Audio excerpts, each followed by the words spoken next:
nakamba mongo zungulira nkhani ya lachiwiri nakamba nandiza kuti ndikambe mozungulira nkhani meni makamba zimene mafotokoza zina ndizimene munazimva pa media munamba pa media cheujeni apa munamba apa ndiye zendika ngati dzulo mazulo za apa zijankhatumiza zapi wa South Africa zinafika kuti kuli kose mungakambe maiko aziko lathu. Ameni. Ndiye zendika zimene zijazo mwamwayi atangozipanga zija mazulo losatira lake tinali ndi meeting kunoko.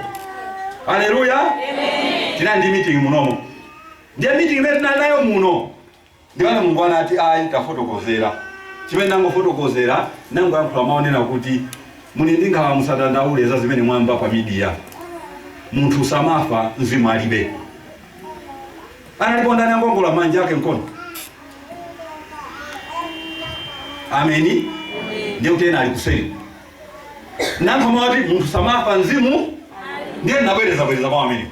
Ndiye so mubwerere nthawi imene ndimapanga uneneri wa 2014 wa chisankho. Na pala zopa zake zomwezi. Mimi mapanga uneneri umene. Andi anduzo ndipaleda. Ameni.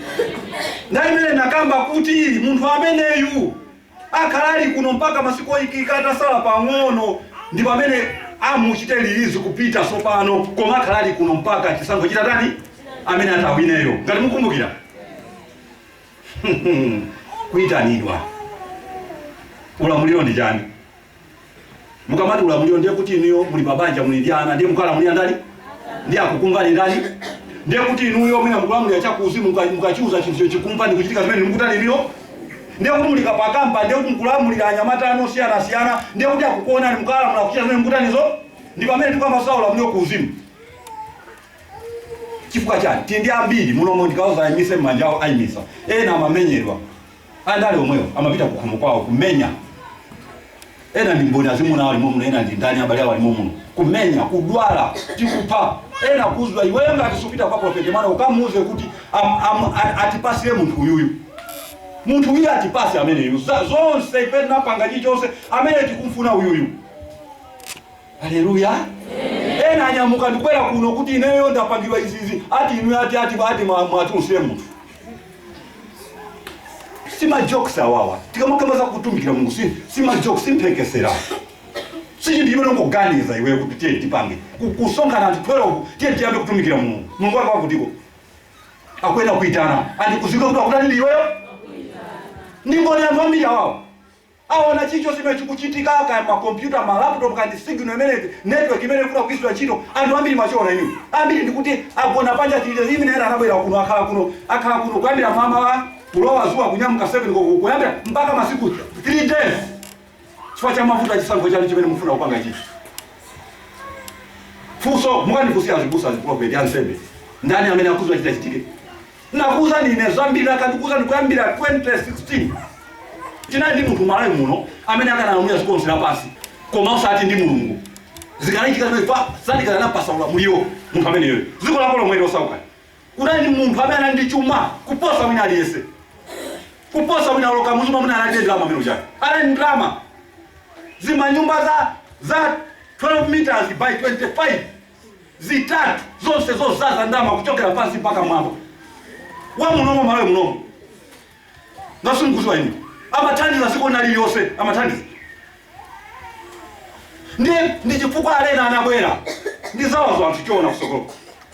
Ndipo alena uyu anabwera ukumuona wa masanza, ukumuona upepukayi. Amene yu ndi Mungu mwini. Ufune usafune.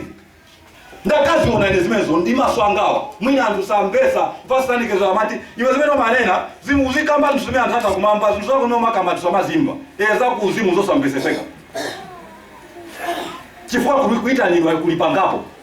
Utatha kuitanidwa ndiye muziwe atanditana Mulungu ndikwenya sopano ndigwire chijama nena kuti kumvera. Ameni. Ndiye kumvera kumakuza anointing pana ndi sopano. Ndiye zimene zimathandauza level ya Mulungu pa ine. Akoza kuita nani? Ndiye zimene mukupanga akakuza ni level ya miya ing'ono. Mukamuza munthu ndikulamula machiriso. Munthu chakuchira kumanosa jua chamuchirisa. Kamkulimba kaya. Inu mukutiona yaso amene mukutina azibusa inu. Osazwa chamuchirisa.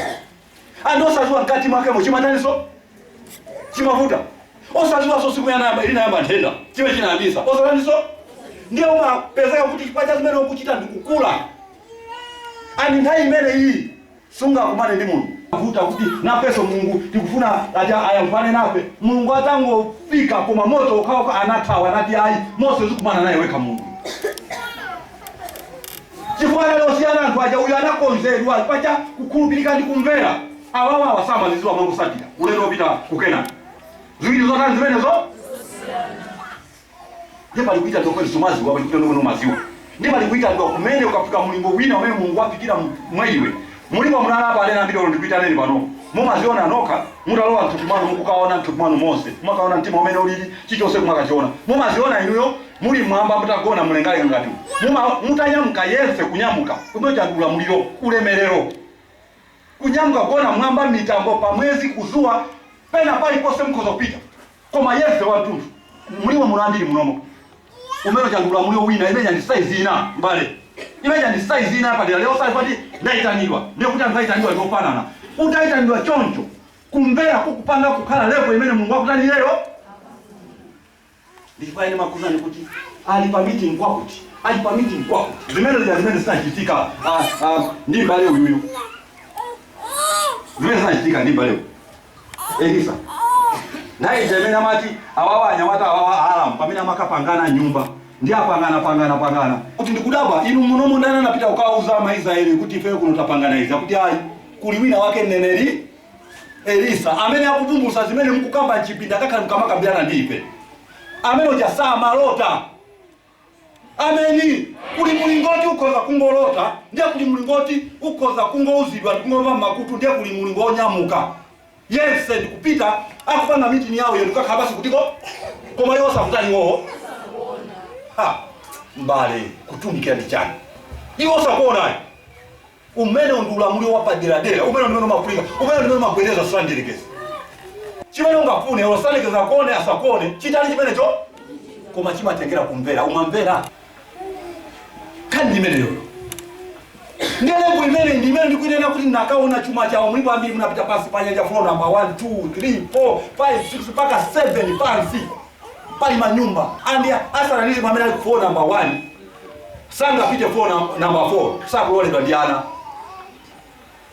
amene ndongobera komweko kuli makampani kuli minda kuli chani zimene kuuzimu kutupi simungazione ndio kutumikira Mulungu kutupi uzi wa chani wewe pali chino kozo kuziwa fana kuuza ni kuti chisanko muzaponya miezi sana andikire mwezi uli wa mawa mwezi ngati uno chisanko nyote aponyedwe pamene mkamaka ponya kutupi Mulungu panga chimene mapanga mene mapangira ngozi wagundira ko ndikali moti ngozi meja sipa ngero sulu mene imfa maile nayo imfa imene munthu akamafale sana afere mango kwanisa chimene chapangirwa ndiye sukuona sukumva tikunamiziana chani ndiye umbesere bwino sopano ngondo inakula ngwena kwetekedwa ena atali momu unalimo ndo wazuse ndo wauze alaime aona mavuto ngani ya chisango chako chimene chiti wina angopeze kapanya pale musegule ndi pembere atate sonkano no wani mwime ndi anthu awa amene anjame atapambane basi amen wakuza ndani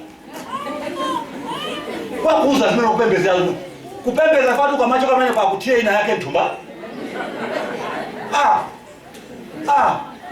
leo zibani zonse zindia busale kuliko somena atapita kuyamena kuima pasanja ati kupempelera kuti akwali ngisa tima atimpambana anga kwa Mulungu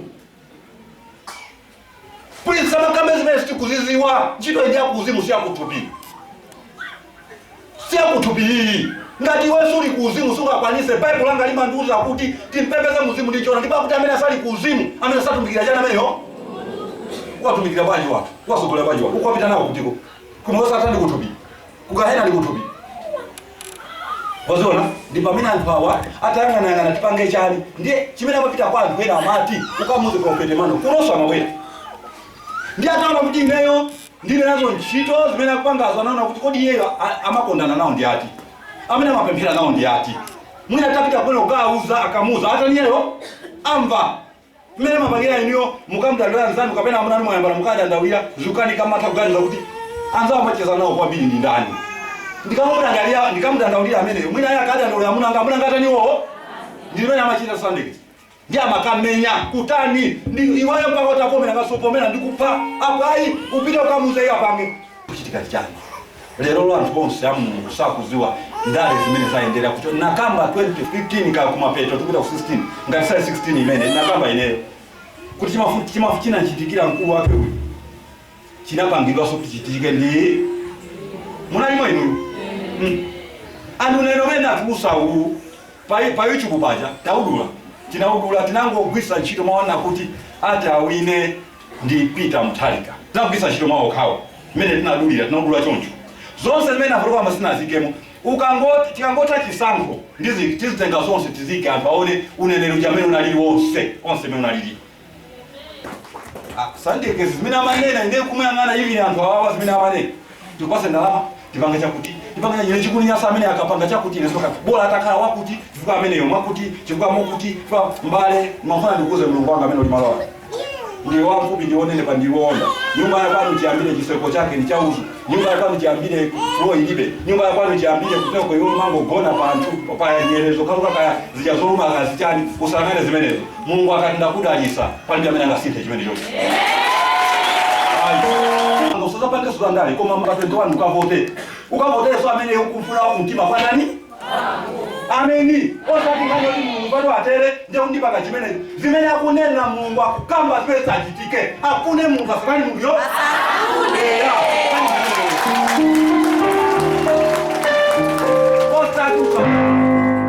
osati usakonde wina wake onse ndiana tu onse wadiana Mungu usiku ndusana nemaikiza manyama Mungu chimene ndingopempha ine nintendere andifani kuze chimene china mkidwa chicha chimakhala chonchi umene ndonalula muliro kwatokena nkhani imene ndonalula muliro ameni umene ndonalula muliro ulamuliro utachitika ndiye inapita pa media zikhale ndendende ndichani kodi ndula muliro koma buto munthu samafa mzimu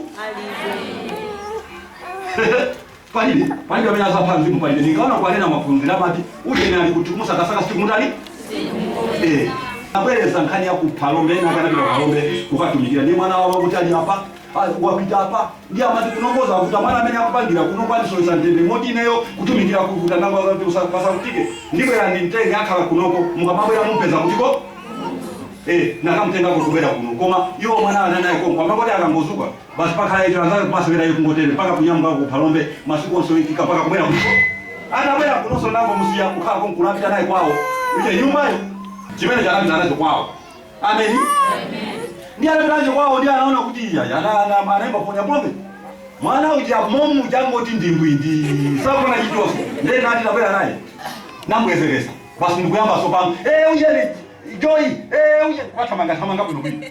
Ukuziwa chani za Mungu. Ngati iwe ndi mbusa prophet wansemi, so kuziwa mzimu wako. Ndi wati mzimu wa mtu ina uziwa. Amen. Zikola kola Malawi, lili ndi zinthu zopyesesa kwambiri. Zimene ine sikufuna kufotokoza. Ndilopya zikola ko ndi ali ngono ndilopya kwambiri ilili. Sasa ndinakwanisa kuikana kamphamvu ndikati amphamvu ndiye mumve. Akalamu ya zikola onsera pansi. Lonsera pansi kuline naye. Sina masela hili. Andi 66 wako uja. Mbale saka nafika 2017 kumapeto sana chitike. Kuma munena uja. Kwa nini mambo ya kisomi kuya kama alika leo za 66 saa kuzo hicho simeja chitika saa mcheziwa.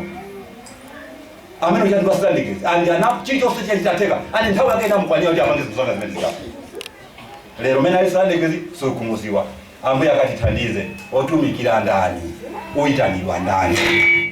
Samaida ndio atifacha soko. Saida ndio ifauti kunyumba kusoa cha kujia. Sunga pitie kutumiki dalama. Hai. Ukae sedwa kumeneko. Chifukwa Yesu Kristo ndiye maziko yeni.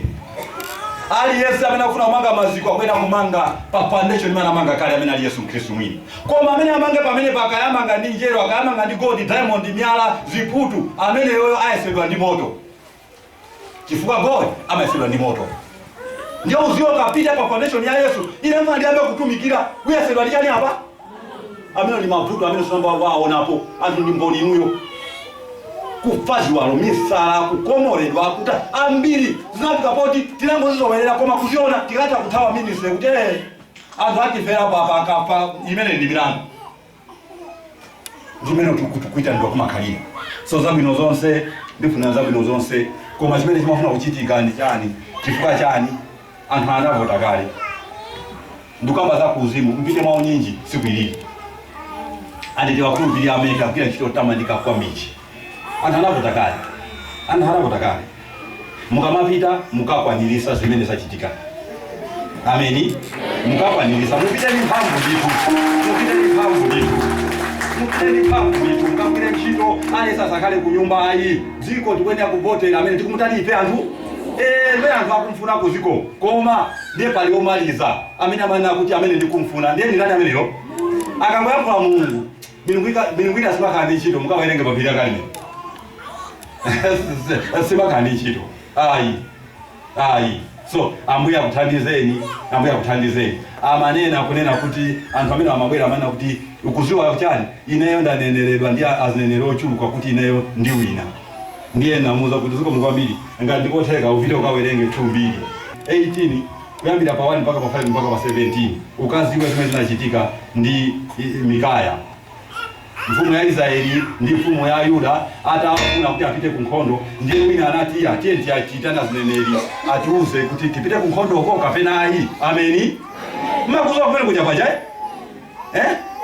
kuna motikireti tipite kapena nsema kaa kumpanda kwa mfumu anati mupite mukawina zonse zilichani kodi zili bwino mukabelako bwino zonse zikaenda anatero nimati ndi akule ndiwo amene kutionera kandi tibi likubwerayo kandi moyo wako umene uzakhale pa kusogolera ziko kandi chinthu chanji azinenera kumpanda ama yankhula chifukwa kuti wapase ndalama ayike mtu mama amen nimati ndi akule nawo mwinaso ndiwo amene utawine usazapangeso mistake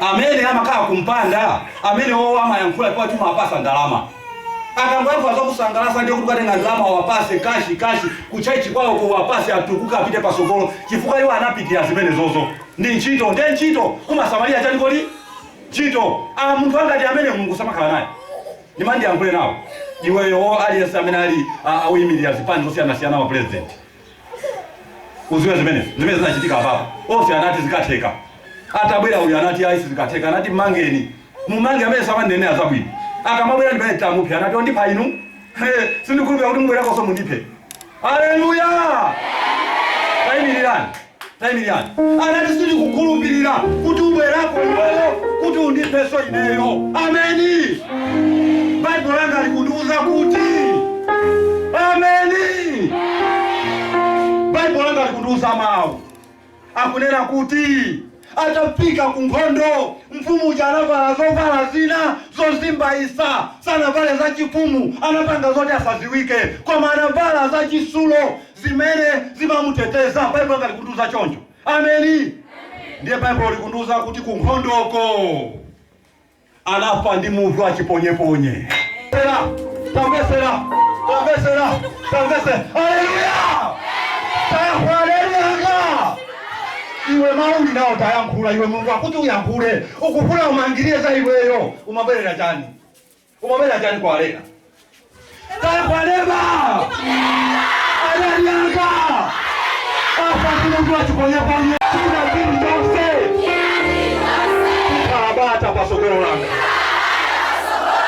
kwandivuze Mungu achiponyeponye uyenda baba yako Mungu achiponyeponye uyenda kwa business yako Mungu achiponyeponye uyenda pa sokolo lako Mungu achiponyeponye uyenda pa sukulu yako wewe siyo sovutika iwe tau yapa Mungu achiponyeponye anafa mfumu amene amati ndikakafika Mikaya ndikamupa anafa ndi Mungu achiponyeponye antambesera chinali chisulo unangoyenda kukalola polumikiza ukundu ndipamene unakangolola cho wachiponyeponye ndi chani anaponya kungoloza mwamba osati kulunjika pa munthu haleluya ndese Mungu wachiponyeponye mpaka pa banja lako pamene pali vuto ndikukoza vuto amen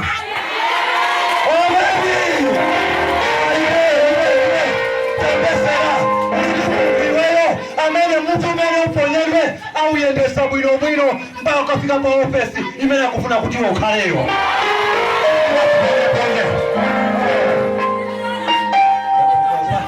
chikonzekere